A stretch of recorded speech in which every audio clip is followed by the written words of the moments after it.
Yeah, so this is the rest day from work. So hindi ako nagpapahinga. Actually, kaya hindi ako nag-gym kasi nag-gym ako pag rest day. So, ang gagawin natin dito, mag-isa lang ako Pero, please visit ka lang Premium Gears. Premium Gears sa Shopee, Lazada to get the apparel. Maganda siya. Mga pala, back to the topic na ito. Ating resilient Filipino metal sculpture. Move ko doon. Kasi lalagyan natin siya ng bubong.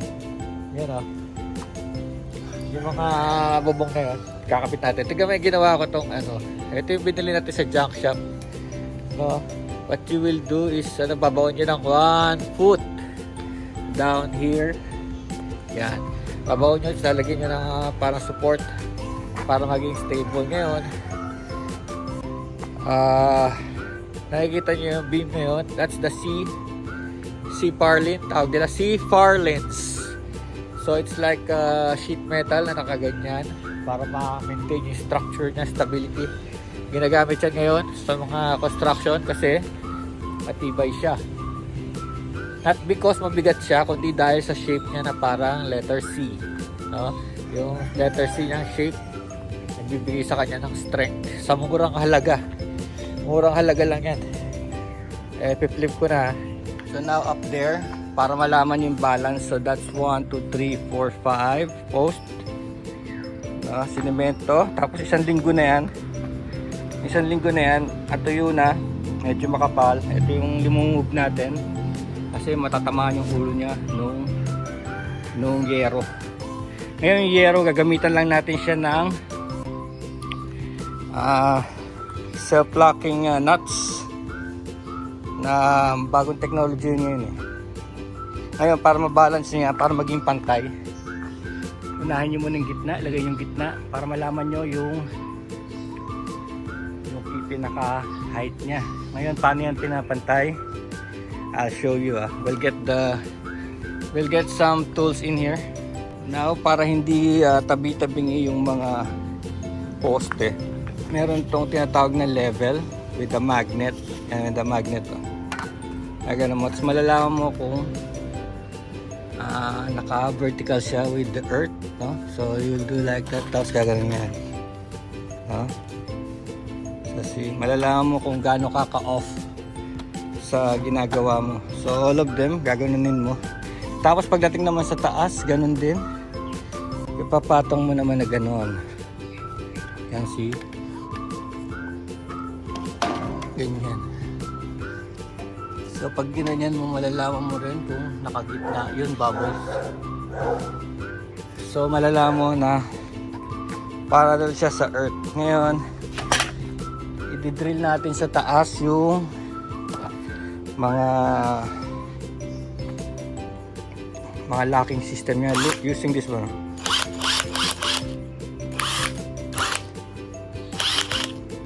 Battery powered, high torque. Ito ang bala niya. See, self-locking, self-screwing, meron siyang goma. Ito may sarili siyang bit, may sarili siyang bit. So once na nilagay mo yan dyan, yan, may magnet. So pag ginano mo yan, babaon yan sa yan nakikita niyo yung mga walang ganyan yan wala siyang hole. Pero pagka pinaandar mo yan dyan, papasok siya at maglalak siya. So yun ang gagawin natin.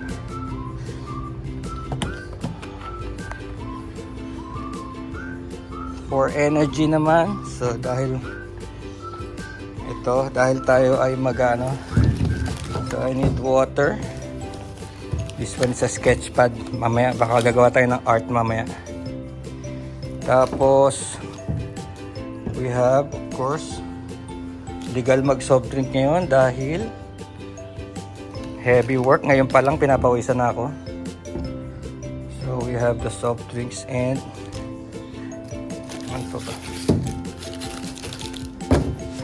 we have the cupcake, caramel cream, lemon squares, and we have the Cloud9 Choco Fudge. So yan lang magbibigay sa akin ng energy. And of course, pag feel ko. Kakain na rin ako ng lunch kasi magla-lunch na, pero maganda yung hindi ka busog habang gumagawa ng gantong work. Okay, ito yung sketch pad. Baka gawin natin yung metal face. Sketch ko muna rito. Then we'll prepare the material. Metal face yun. Maganda rin yung art na yun. Okay, so wala muna kaming drinking session kagabi dahil nag-iipon pa kami ng pera. Medyo magastos din ang ngayon, drinking session. At titignan ko yung ating karaoke machine kung walang problema kasi nag-e-echo nung nakaraan. Maybe we'll check it. Bumili ako ng parang cleaning spray para yung mga contact mas malinis ito. Kasi dati nilagyan ko ng ganito na wala yung feedback eh. Usually kasi yung contact yung contact ng mga microphone sa kanilang mga wires. Ayan. So pag nilagyan natin ito, baka mawala. Okay, let's proceed.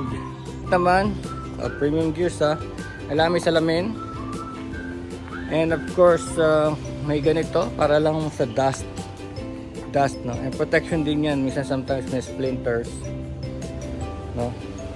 So sa head, maganda rin yung meron ka rito protection kasi kahit na bull cap lang to, protection kung may biglang babagsak, no, na maliliit na iron o kaya mismong alikabok kasi di ba pag nag-grind ka ng bakal, ano yan sa ere, no, tapos pupunta sa hair mo. So pag ligo ka na, nag-shampoo ka, makikita mo may mga metal sa hair. So maganda yung may ganito, lalo na pag nag-welding ka, no? Tapos yung fumes niya pumuputok-putok yung mga bakal, no, sa ulo mo. So yan, let's begin.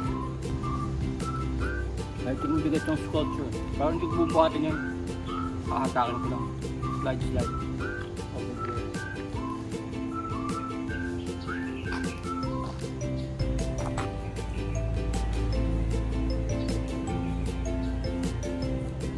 Ito yung time na kumakain ka ng sweets na wala kang guilt. Walang guilt kasi kailangan mo talaga. This is heavy work, no? Tapos yung heavy work na to, wala kang katulong. So sometimes napipwersa ka, no? Para mong kahit di mo na kayang buhatin, but there's no one around, no? Kaya tutulong sa'yo. So kailangan mong gawin, no? Lalo na pag nandiyan na binuhat mo na, tapos hindi ka na pwedeng magsigaw-sigaw, help me, wala, kailangan bumasag mo talaga. Yun. Malakas yung upper body ko eh. Upper body strength ko malakas. Sanay na. Sometimes yung aking pulling power hindi galing sa legs. Meaning to say, ito lang pag ito tumasos dito sa arm body. Hindi siya maasa sa legs. Harap. Cloud 9. RC Cola.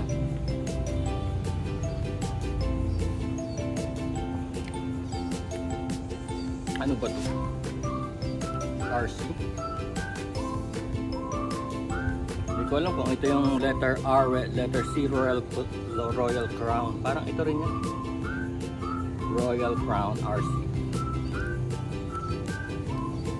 Okay. Let's go.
So yan, that's it oh. Yan ang loob, height is good. So ang height nito is more than 6. So pasok na pasok ang kotse. Yung car na yun dito. Tsaka yung World War II car there. There. And this Mercedes. Now you be wondering, no, bakit meron tayo mga bulok na kotse rito? Kasi ginagawa yan parts out. Parts out, and lucrative siya pag nagbebenta ng mga parts out. Minsan bibili lang namin yung mga car na yan, 20, ganyan, 15, 5K. Tapos unang buyer pa lang gagastos siya ng 25K. So that's ganun siya ka-lucrative, no? So by parts lang gagastos siya ng 25K. Kahit na ang pabenta-benta dun is 500, no? Per piece 500. Kasi yung mga kotse na yan, ano yan eh, hard to find, wala na siyang pyesa. So dapat kung magpa-parts out kayo, maghanap din kayo ng mga vehicles na wala nang pyesa. Gaya Hyundai, Mercedes, and mga old cars, classic cars, wala lang mga pyesa yan. So ito ang itsura niya. Ito yung C Parlin. Yan C Parlin, oh. Letter C, kaya matibay. Tapos ayun yung mga self-drilling nuts, no? So hindi mo na kailangan mag-drill ng hole, dire-diretso yan. Pati yung kanya rubber. So yan, matibay yan. Kasi ginawa na namin yan doon sa harap. Is nag-last na rin ng more than 10 years. Wala nang problema. Ang problema pa nga, ang style pa nga sa harap ay kahoy. This time is steel. So yan. So actually pag tinignan nyo, marami ka nakakita, no? Parang bahay na. Yes, pwede kang gumawa ng sarili mong bahay using this method. Kasi pag na-form mo na structure ng bahay mo, tuloy-tuloy na yun eh. Diba? Structure ng bahay or shed. Kasi dito, ano bang ginagawa dito? Kasi pagka tumindig na yung bahay mo, dito ano bang ginagawa? Drywall. Diba? C Parlin din ang gamit. C Parlin din. Yan. Ito rin, hindi na gumagamit ng kahoy ngayon. Mas mahal ang kahoy ngayon. C Parlin is less than 150 lang yan. Yung haba na yan, 10 footer, 150 pesos lang yan. Tapos matibay yan. Oh, dito nakapunta kayo sa Ace Hardware, makakabili kayo ng ready-made na windows and doors. Structure nyo ng C Parlin. Tapos ang pader nyan is drywall, konkretong plywood. So yung bahay nyo anti-anay, anti-bukbok. Kasi yung mga nabibiling mga ano ngayon, windows and doors ay made of plastic. So matibay yan. And of course, itong ating metal sculpture is kasabihin nyo medyo pangit, no? It's just an inspiration. It's an inspiration. Kaya hindi ko siya nagastusan. Nag-aantay lang ako ng mga scrap metal na dumarating. Inspiration lang yan. Pwedeng gawin yan ng ibang artist na may pera. Kagaya nung nangyari sa Bridgetown. Si Victor. Actually, si Victor. Nauna pa to kay Victor. This is my metal stainless. Nauna pa kay Victor to. I-conceptualize. Pero this one is dalawang kamay. Hanging. Kasi ano to eh. Either sobrang tibay niya.